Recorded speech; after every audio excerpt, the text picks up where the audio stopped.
So we got a great program for you today, but I had a couple of folks ask me about the food we had today and who made the food. So I'm going to ask Maxine if she would come up for just a minute, if you would help me welcome her.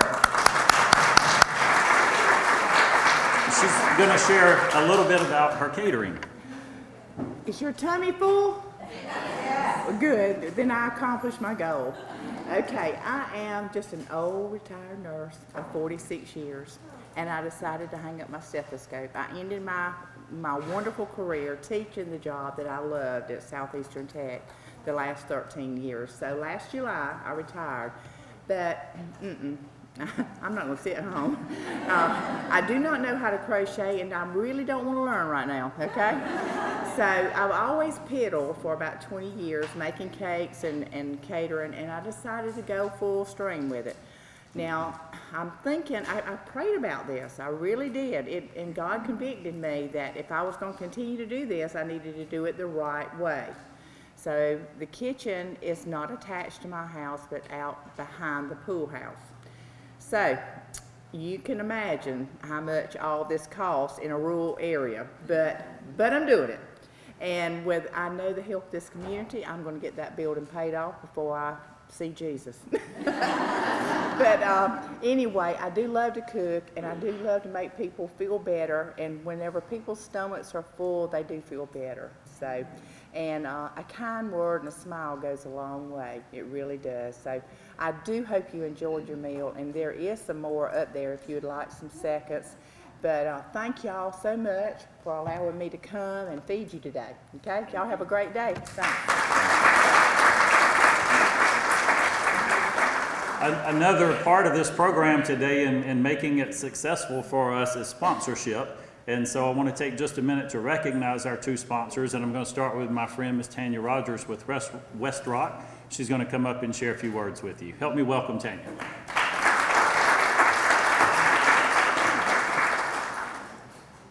So good afternoon. We're pleased to be able to offer sponsorship. We constantly look for future women in business, and we brought two of our future women in business with us today. I tried to convince them to come up here and introduce.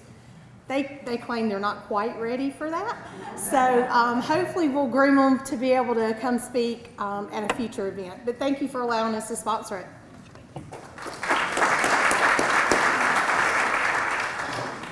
And now I would like to ask Amanda Miller with Miller & Company come up. Help me welcome Amanda. Thank you so much.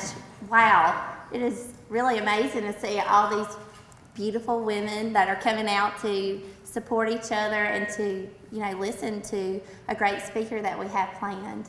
My store is Miller & Company, downtown Dublin. And I see a lot of faces that I know, but a lot of faces I've never met before. So I would love for you to come in.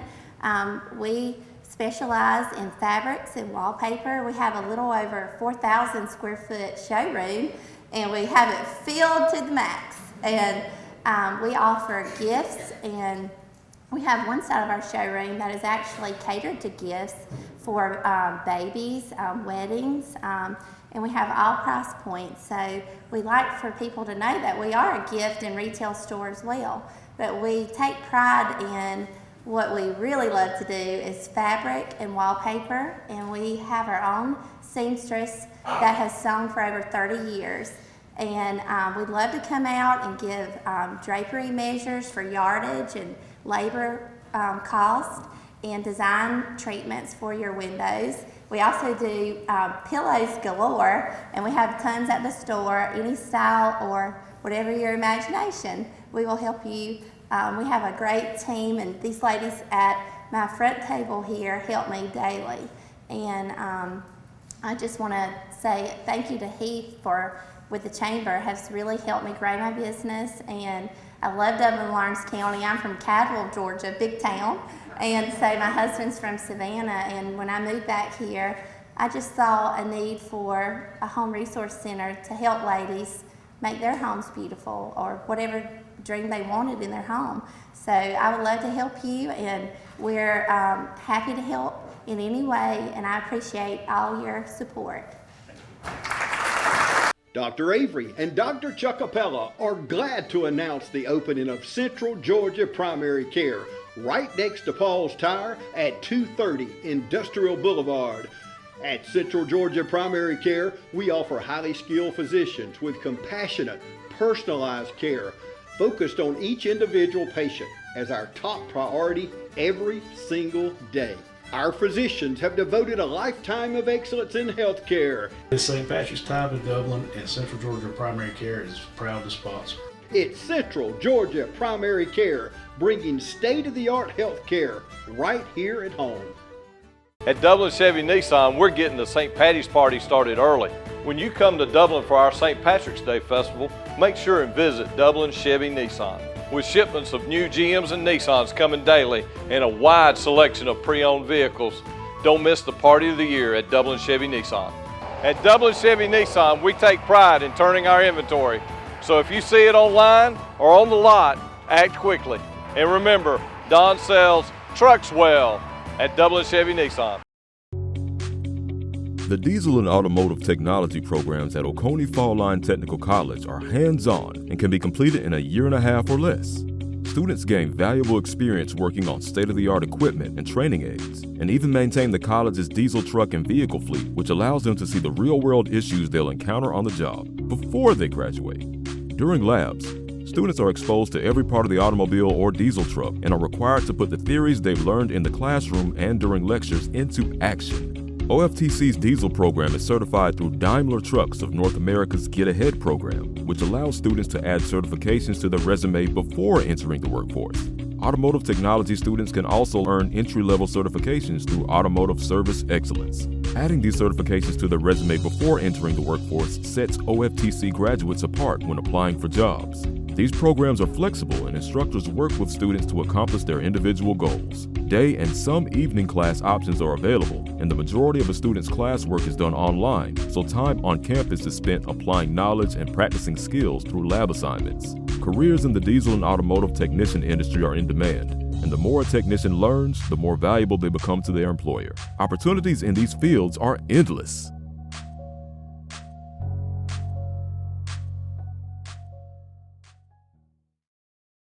And now, when to get your program started, it is a pleasure to introduce to you my good friend Terry Smiley. I have a long bio here from Terry that I'm not going to read because I know Terry and I love Terry. And I want to tell you, she is the president, CEO at the Walton County Chamber. She has been there for a long time and done a great job there. Terry has been recognized among her peers in the state of Georgia. GACCE is our Georgia Chamber of Commerce Executives. She was recognized as the Business Professional of the Year among our colleagues. She has been the chair of the United States Chamber Southeast Board of Regents. I would tell you in the chamber world, there's not much that I can think of that Terry has not accomplished that all of us aspire to accomplish. And she also started her own company in 2020. And I do need to read this part because I wasn't as familiar with it. But Starfish, and Starfish symbolizes regeneration, renewal, and self-sustainability. I have a speech problem today. More importantly as well, she is married to Kenny Smiley, who is a great friend, 3 adult children, and recently adopted her 8-year-old granddaughter. And she is absolutely beautiful. And with that, anyway, help me welcome my good friend, Terry Smiley. Thank you, Heath. Thank you, Heath. Do I need the microphone or can y'all hear me? What about in the back? Can you hear me if I don't use the microphone? Yes? I'm looking for the ones way in the back. Yes, you can hear me okay? Okay. I'd rather stand here because I need to flip from slide to slide, so that will make it easier. So conflict management. So I've already had my first conflict today. The TV people showed up. So I'm like, where am I going to put this big box? I'm like, I have a growth on the side of my pants. Anyway, so I teach this with our leadership program. And if y'all were in that program, what I would have you do right now is stand up and move to a table with somebody that you don't normally sit with. I'm not going to make you do that. But you can imagine the emotions and the conflict that causes people, right? So somebody tell me how you would feel if I made you do that. Anybody? Anxious? Out of your comfort zone? What'd you say? Nervous? Right, so, and isn't that what conflict is? Right? I mean, conflict, kind of trying to resolve conflict puts you out of your comfort zone a lot of times.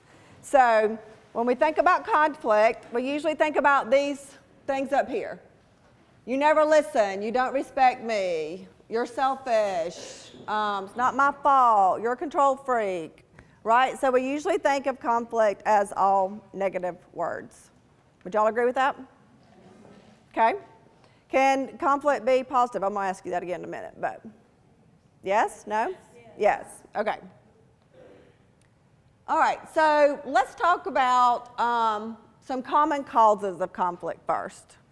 So most of the time, conflict occurs when there's a disagreement over facts. Okay, you said you would be here by 1 o'clock. No, I said 2 o'clock. Okay, so that facts cause conflict, disagreement over facts. Another one is methods. I think you should set goals first and then create your vision. I think you should create your vision first and then set your goals from your vision. We actually just had this discussion at a Women in Business workshop about which class needed to be first or second. We had different people felt different ways very strongly about this, so it was interesting.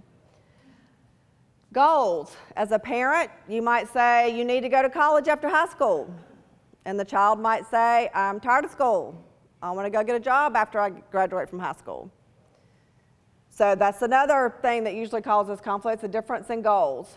Values. I believe that keeping my family happy is the most important thing. I say keeping your friends happy is the most important thing. So can you see where these 4 areas generally are the ones that cause conflict? Yes? Okay. So we're going to talk about a few more that happen sort of in the workplace environment. They still may come back to those 4 areas, but competitiveness. So if you're on a sales team, that could cause conflict, right? You got into my territory, right? Harassment. Clearly that causes conflict in the workplace. Increase in workload. I don't know about the other chamber employees in the room, but it seems like that's, like nonstop for us chamber people, and I know it is for a lot of you too. Employee status or skills. So maybe one employee feels like another employee doesn't have the skill set they need to do the job, and so you're having to pick up the slack. Or maybe somebody has seniority over the other, and that causes some conflict. Work environment. Everybody happy with their work environment? You wish you had a different place to go every day? Wish the personalities were a little different there? Task driven. So obviously you have tasks to do, you don't get them done. That's going to cause conflict. Process driven. Your boss tells you to do it this way. This goes back to the method. You think this way would work better.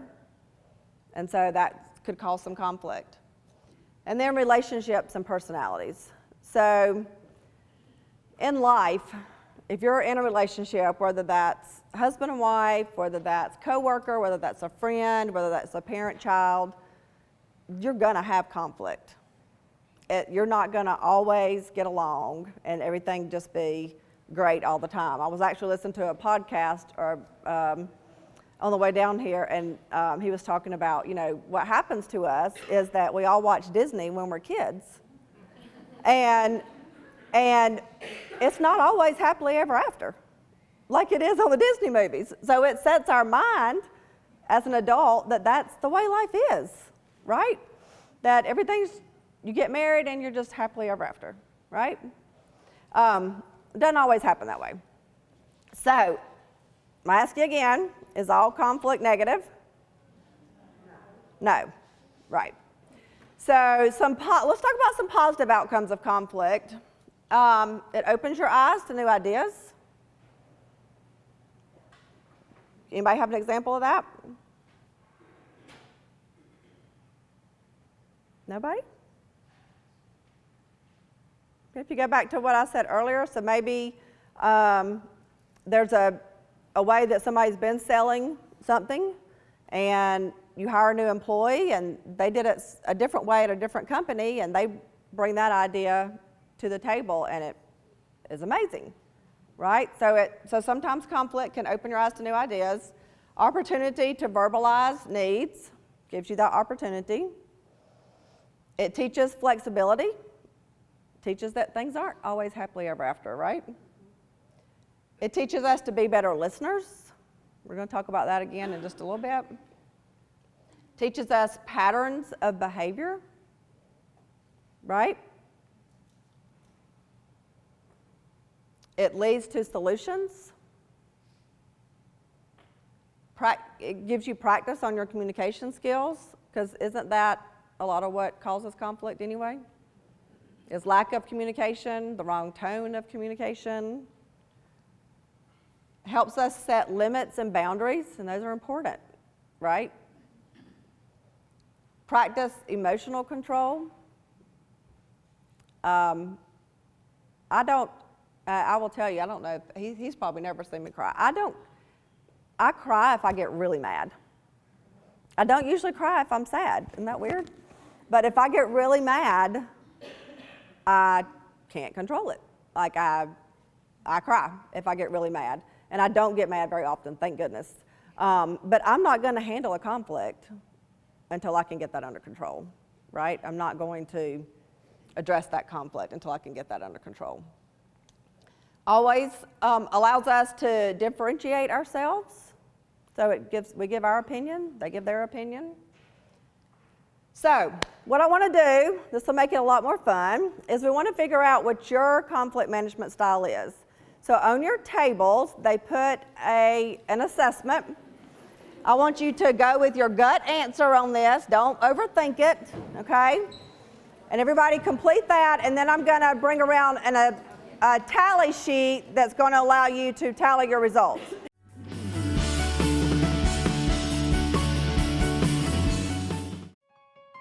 The City of Dublin Natural Gas provides the most cost-efficient source of energy available today. So for your home, choose the most natural resource. Safe, clean, efficient. All new subdivisions around the Dublin area have natural gas available. Start reducing your energy bills today with Dublin City Natural Gas Department. Natural gas, the smart choice. Call 277-5048 today and let us help you start saving today. I'm Heath Richter, and we just want to invite everybody to come on down to the Houston Clinic and check us out at our new facility. We've been in Dublin for a while now, obviously, but have a new office here, and we'd just like you to come down and see some of the new stuff we're offering. And if you need to get checked out, we'd be glad to do that for you. We've got able to do some ultrasound-guided injections now, and physical therapy, and just a little bit better space, so hopefully we can get you in and out of here a little bit quicker. Come by and see us today at our brand new location, the Houston Clinic, Medical Drive in Dublin. Here at Stepping Stone, you are never alone. If you or someone you know has been a victim of child abuse, please call our fully confidential crisis number at 478-595-8339. Okay, let's go ahead and get started back. Everybody pretty much done? Yes? Okay. We're going to talk about each of the styles, but let's just have a show of hands. Who is forcing? Okay.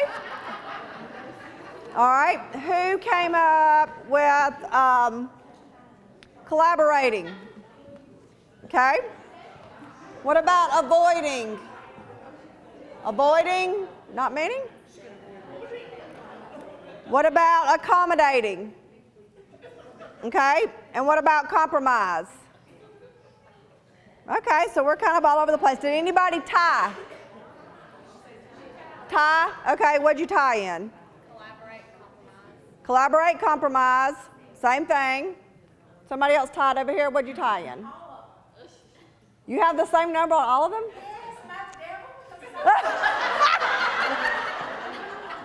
You are not the devil. We'll clear that up. Who else had a tie? Forcing and collaborating. Okay. So, what'd you have? Collaborating and compromise. So, some of you might be more one way at the office than at home, something different at home. You might be different with your spouse than with your children, right? So that's why some of you probably had some scores that were kind of everywhere. So depends on how you answered the question. Like, did you answer it as almost always at home, almost always at work, right? So that sometimes can change. So let's talk about each style a little bit. There's no right or wrong style, okay? You just got to know how to use them, okay? So forcing style. So the forcing style uses formal authority or other power that you possess to satisfy your concerns without regard for the concerns of the party you're in conflict with. Okay. Hold on. Hold up. So this individual pursues his or her own agenda, usually, involves pushing one point of view, and usually results in one person winning, one person losing. Okay?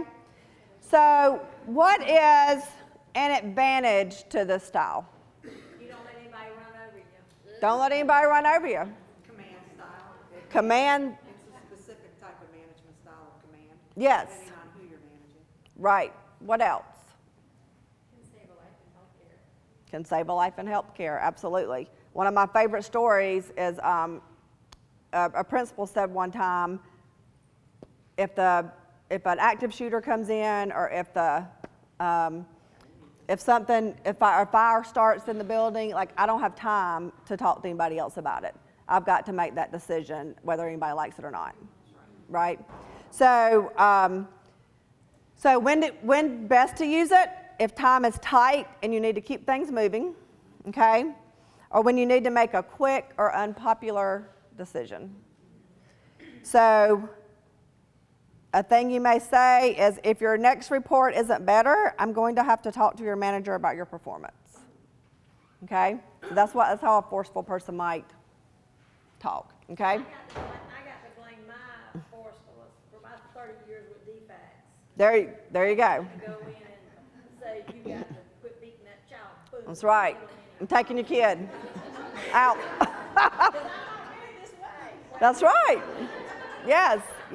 So Donna said, I avoid conflict. I don't like conflict. Why am I forceful? Why did I come up with that? But when you have to deal with conflict, you know what, and you're right. With the work that you did, that you retired from, like, you didn't have a choice, right? You had to be stern with the parents to, yes, absolutely. So what are some disadvantages of this style? I think people can see you as not always being friendly, maybe, or thinking that you're way or no way. Yeah?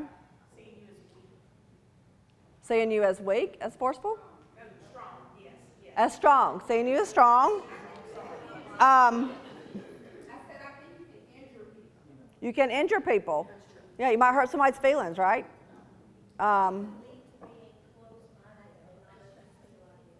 Yes. Right. Yes, my way or the highway. Good. So I've already told y'all one scenario of when to use this style. Can y'all think of another example? Donna's talked about her example from DFACs. Well, there's just certain things that are non-negotiable. You have to get that across. That, I understand it may not seem fair, but that's the way it has to be. Right. Good. Okay, so avoiding. This is me, by the way. Not paying attention to the conflict and not taking any action to resolve it. It's not a good thing, but that's my approach. So your submissive, non-supportive approach, the conflict usually is not addressed, involves retreating from actual or potential conflict situation. So what are some advantages to avoiding conflict, to this style? Huh? What'd you say? You live longer?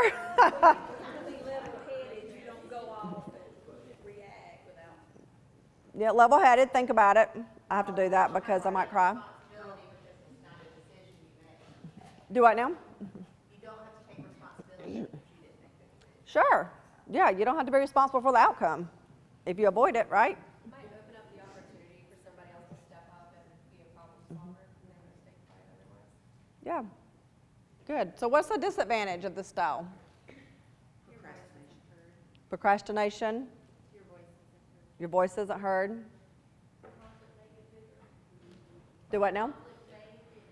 Conflict may get bigger. Because what happens if what you're avoiding happens again and again and again? And then all of a sudden you could have addressed it simply, but then you become forceful and you blow up, right? Anybody ever done that? Yes, right? So when is it best to use this style? When it's heated, when the conflict is not probably appropriate. You probably want to use an avoiding style in order to allow the situation to calm down or to, sometimes having no response is the best response. Okay, good. When it doesn't involve you. Or how many of you have ever said, pick your battles, right? So when it's not a battle you really want to pick, just avoid it, okay? But you also got to let it go, right? Like you can't avoid it and hold it in so that the next time you blow up when the same thing happens. All right, so accommodating style is submissive, allowing the other party to satisfy their concerns while neglecting your own. It emphasizes areas of agreement rather than areas of difference. Usually means downplaying the conflict a little bit, often to prevent arguments or ill feelings. One person usually gives in to what the other person wants. So what are some advantages of accommodating style? What'd you say? Pick your battle. Pick your battle. Yep. It's very approachable. Okay. What's another advantage of accommodating? I think as a maybe you're young, new into a career or a field, it's an opportunity to step back and see how people do manage conflict. It is a good learning opportunity. Right. Even though you're accommodating and submissive, you can learn from other styles. Yeah, good. Good. What's a disadvantage?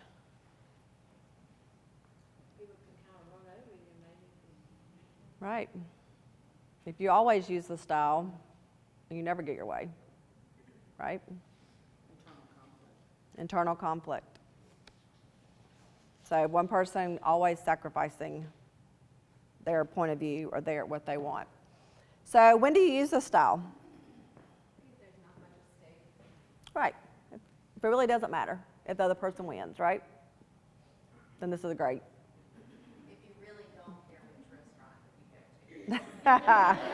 Yes, yes. Yeah, where do you want to go eat tonight? I don't care.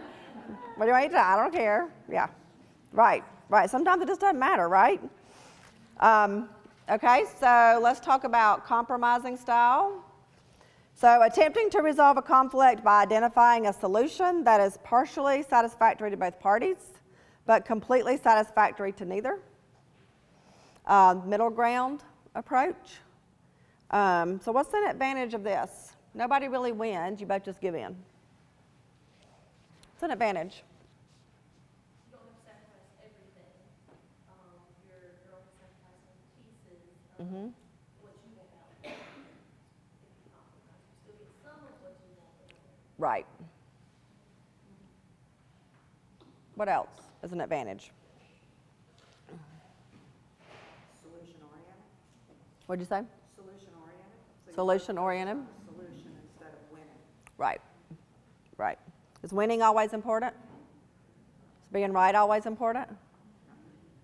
Sometimes, right? Sometimes it is. I don't care. Okay. Disadvantage. What's the disadvantage to compromising style? You may give in all the time to that person instead of having.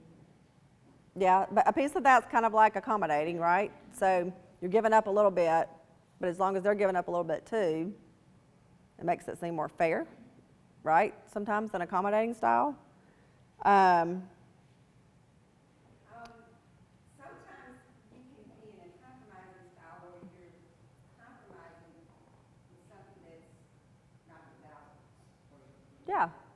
Yeah, so it's really not that important to you to give up the part you need to compromise. But your values, and you compromise on values and morals. Right. That's the whole problem. Yes. Good point. So when do you use this style?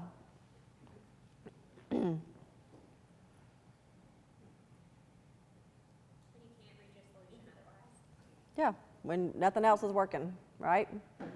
Or when you're on the same playing field, maybe it's at work, and you're an equal to another supervisor, right? It's really, you don't answer to neither one of you answers to the other, right?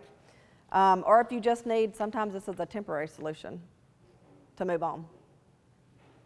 Okay? All right, so let's talk about my favorite collaborative style. Cooperating with the other party to understand their concerns and expressing your own concerns in an effort to find a mutually and completely satisfactory solution, a win-win. This involves combining ideas and viewpoints from several people and different perspectives. It leads to a general agreement and commitment to a solution between you and the other party.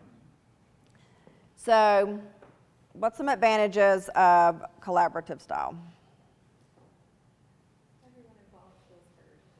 Everybody involved feels heard. What else? Do I know? Yeah, you learn other people's opinions because you've listened to them, right? What'd you say? Everybody wins. Yeah, so nobody walks away feeling like I had to give up my viewpoint or had to give up what I wanted. So what are some disadvantages? Yes, that is the main disadvantage of this style, is it takes a long time. From a chamber standpoint, when you're on a committee and they can't make a decision, it drives me crazy, right? So what are any other disadvantages you can think of to this style? Project may lose a little bit of strength that it would have had, whereas if somebody was maybe more of a forcing perspective, who had more knowledge, was willing to give in a little bit in order to collaborate. So your project may go in a different direction, or it may lose a little bit of strength. Yeah, so the project may change a little bit. So when is it best to use this style? When you need buy-in. Do what? When you need buy-in. When you need buy-in. When it's about your values, right? I'm not giving in. Like this, you know, we can collaborate, but this is important to me. Is there another time when it's good to use this? We did it for annual dinner. We had a committee for annual dinner. So we had a group of women. Talk louder because I know they can't hear you by there. We used this with annual dinner. We had a whole group of women who came together and shared their opinions on what we should do, what we shouldn't do, ways to decorate, all that kind of stuff. Yeah. And came to a consensus and collaborative solution, right? Does that help y'all understand the different styles a little better? So you don't feel bad about your style?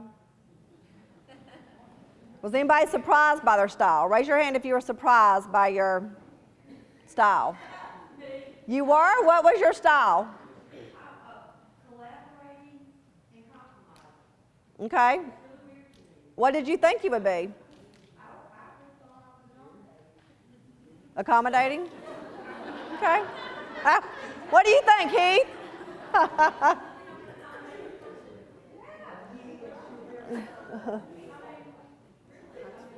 So you're saying you would have thought usually you're okay giving up a little bit to reach a solution.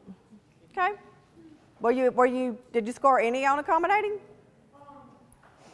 A 5. Okay. Anybody else surprised by their style? Don, I know you said you were surprised it was forcing, but then now that you've thought about it with the defect situation, and kind of having to be. Yeah, how does she act in her new job? Is your current style working for you?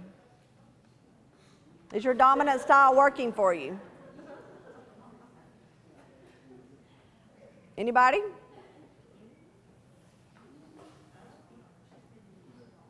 Nobody?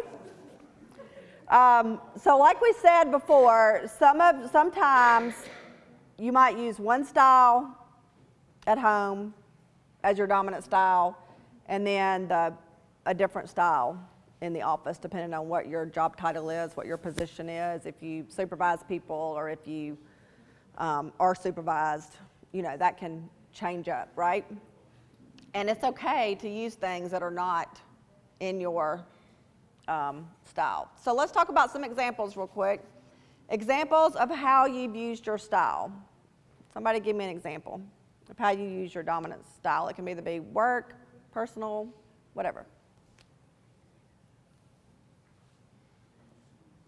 If you do your homework, we can go outside and play. There you go. Do your homework, you can go outside and play. And you're a compromise? Yes. Anybody else want to share? Yes. Well, with my husband, I sometimes wait till the right time.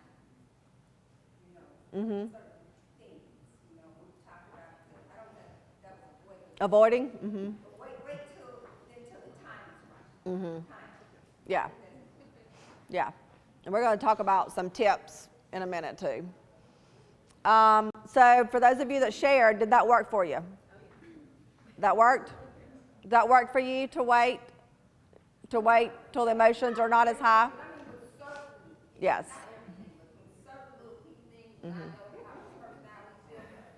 Yeah. Oh yeah. If the emotions are up here, you got to let them come down a little bit. So in y'all's two scenarios, would a different style have worked better?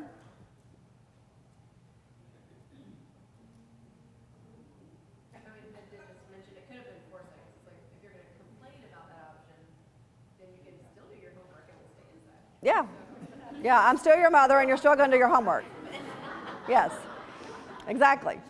Exactly. So if he didn't like that option, then you're still doing your homework. Exactly. So examples of when you used a style that was not your dominant style.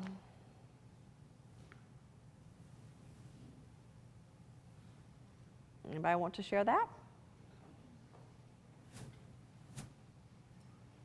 Okay, what you got? So I had a manager that I'm typically collaborative. I like to, let's get together and figure out a solution. When we were discussing a solution, I was seeing that it was getting here and it was falling. It wasn't going in and registering. And I was like, that's okay. You know what? And I began avoiding it. And that's when I scored the least on. And I actually it wasn't worth it. And I decided that's okay. We're just not even going to collaborate anymore. And I avoided the whole situation. Yeah. It worked out. Well, good. Good. And you didn't hold animosity about avoiding it. Good. Good. Who else? Who else on your lowest score? Give me an example of when you used that style. Yes. So me personally, my house was actually forcing. I was a very forceful person, but I could kind of see it in my friend group because I'm the one that's usually in charge, planning the big trip and stuff like that. I'm like, here's your options, but you can take these deals. But me, as a boss with my employer, or my employee, my lowest is accommodating, and I'm definitely more accommodating to what she wants. So. Yeah. So accommodating was your lowest, but you say you do use that at work. Yeah, just probably not in planning the trip. This is where we're going. This is, if you want to go, send your money in, whatever. Okay. So how did it work when you used something outside of your dominant style? We kind of talked about that a little bit. Y'all kind of explained that a little bit. Anybody else want to share anything on that? Okay, so we've talked about causes of conflict. We've talked about conflict management styles and your personal style. Now what? How do you reach conflict resolution? How do you really work to resolve the conflict? And so what we're going to talk about, 21 different tips I've got, if you want to get these PowerPoints, I'm sorry, y'all. I meant to give these to y'all after your test, and I didn't. If you want to give them those. So we're going to talk about 21 tips for effective conflict resolution. And some of these will work in some situations, obviously. Some will not. Some you might want to use at home. Some you might want to use at work, with your friends, what have you. But obviously, all of these aren't going to work in every situation. Okay, first one. Pause, breathe, accept the conflict. Sometimes that's almost important in every conflict, right? Take a minute. Think about what the conflict is. Get your composure, right? And then address it. So I think remembering that conflict is natural. It's not happily ever after, like the Disney movies told us when we were kids. So it really is something that we have to deal with almost on a daily basis. And some are tiny, right? Some are tiny, you handle them, you're done. You don't even think about them. And then some are bigger, right? So conflict cannot be resolved if it's not addressed, okay? So mine is dominant on avoiding, like I have to address it, right? I was telling Heath when I was reviewing this yesterday, I teach this, like I said, for our youth leadership and our adult leadership program, but when I was reviewing it yesterday, I was like, oh, I need to be reminded of this, some of these things, because it's hard sometimes. Emotions get high, and it's hard. Be the calming agent, okay? Regardless of whether you're being a sounding board for your friend dealing with their own conflict, or whether it's a response to your personal conflict, try to be calm, okay? Try to be calm and go into it with an approach of wanting to resolve it. Use active listening techniques. So, how many of you are in a major heated conflict? I'm raising my hand because I do it often. And you're thinking about what you're going to say. You're not really listening to what they're saying. Anybody? Yes. So, you're already trying to figure out, they've said a couple of words and you're already going, well, I'm going to say this, and you're not even hearing what else they said. So try not to do that, as hard as it can be if emotions are high. Then, try to really listen to their point of view, try to really listen to their side. Because ultimately, for the win-win, you've got to know. You've got to have that information to both walk away in a win-win situation. So use I statements, okay? It's less attackful. I feel this when you do this, instead of you make me feel this way. So use I statements. Analyze the conflict. So sometimes, have you ever been in an argument and you're like, what are we even arguing about? What was I even mad about? Right? So think about that. What triggered the conflict? Who are you really angry with? What are you not getting that you really want? Are you afraid of losing anything in the conflict?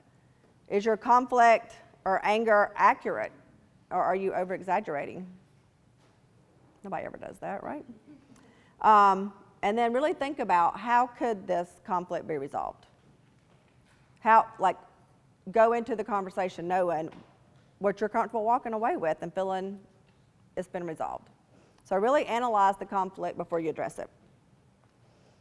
Repeat back what you heard. That's why you gotta listen, right? I think you just said X, Y, Z, right?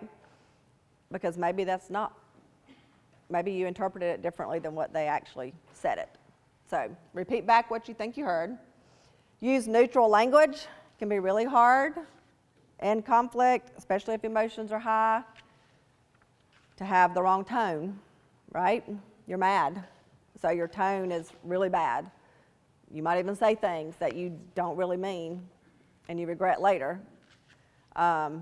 So try, when you're trying to resolve conflict, to use neutral language. Separate the person from the problem. Sometimes that's really hard to do, depending on how close the person is to you. But view the problem as a specific behavior or set of circumstances and take the emotion for the person out of it when you address it. Like I said, it's really hard to do. It's probably easier to do at work, than at home with your parent, with a child, with your spouse. That makes it a little harder. Work together. This requires each person stop placing blame on the other person, right? So work together. Make a commitment to listen, make a commitment to try to leave there with a resolution that works for both. Sometimes you just got to agree to disagree, right? Sometimes, especially if it's about values, you mentioned values earlier. If something is high on your value list and it is low on that person that you have a conflict with, you just got to agree to disagree, right? And that is the resolution to the conflict, is hearing both unique viewpoints, but walking away knowing that they're very strong about this, I feel very strong this way, and we're just going to have to walk away and agree to disagree and try not to bring this conflict back up, right? Try not to let this conflict happen again. So focus on the future, not the past. It's another tough one, right? Especially if you're an avoider, right? Like me, and all of a sudden, the third time it's happened, I'm like, okay, done, got to address it now, can't avoid it this time. Well, then I don't just talk about that time, right? Well, and then last week, and then the week before that, right? Try not to focus on the past. You already avoided it. You already decided it wasn't important enough to address, okay? And try to just focus on the future, on that current conflict, and how to resolve it for the future. Don't dwell on how it's happened multiple times in the past. Tip number 11 is be creative. The next one is be specific. No, it's not. Okay. Well, my notes got off. Anyway, so be creative. Finding a resolution, sometimes it's hard, right? So sometimes you just have to be creative and think, what can I bring to the table that maybe is a little out of the box? That probably happens a lot at work, in work situations, right? So being specific, when problem solving, be very specific. This is what needs to happen for us not to have this same conflict again, okay? Maintain confidentiality. This is major important if you're in the workplace dealing with conflict, because what happens if you don't? Anybody? The other coworkers are at the coffee pot, right? Did you know? Blah, blah, blah, blah, blah. And then it starts the whole office gossip that makes the problem that much bigger. So keep it confidential, especially if it's at the office. Well, see, I told y'all I had two things on here. Maintain a calm tone. We talked about that a little bit already. But just try to maintain take a few deep breaths before you address it. Go back to number 1, right? Take a few deep breaths. Really think about it before you go in. Don't take everything that's said personally. So sometimes the conflict is between an employee and a customer, right? So it really doesn't have anything to do with you. except for it's your store. But don't take personally what happened. Kind of take your personal. Don't act like it. Don't take it as an attack on you personally, and then that helps you see more clearly all sides of the conflict. Know when to apologize and forgive. We kind of talked about that a little bit earlier. So know when, if you're the one that's wrong, say I'm sorry. Who has trouble saying I'm sorry? Nobody? Good. I do sometimes. Yeah. Yeah, depends on what it is. I think in our line of business at the store, we have major shipping issues. Sofas, knives. Right. So I'm always apologizing to the customer, even though it's not Miller and Company's fault. I feel bad because the way products are being shipped. I know Right. that's just kind of our business. Right. We always say, I'm so sorry, but it's not Donna's fault or Amanda. Right. It's out of your control, but they're ordering from you. Right. People have a hard time understanding this world we in. Yeah. So remember I asked y'all earlier if you like to be right? That makes it hard to say I'm sorry. And sometimes you have to say you're sorry even though you really don't feel like you're in the wrong, but just to make the peace and move on. Use humor when appropriate. Sounds kind of weird, right? Another, I don't remember if it was a book or podcast or whatever I was listening to, said, especially in a marriage relationship, that come up with some word that has nothing to do with anything. It might be sofa. It might just be something random. And if you're in a conflict with your spouse and it gets heated, one of you just say, sofa. And then you just, kind of just gives you okay, this is getting heated, let's pause, let's talk about this later.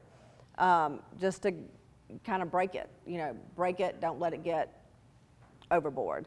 So to me, that's sort of a little bit of, adding a little humor to something that's getting really heated. Pay close attention to nonverbal communication. Right? I cannot stand that, right? Somebody just crossing their arms is like, let me in your space. Stop doing that, right?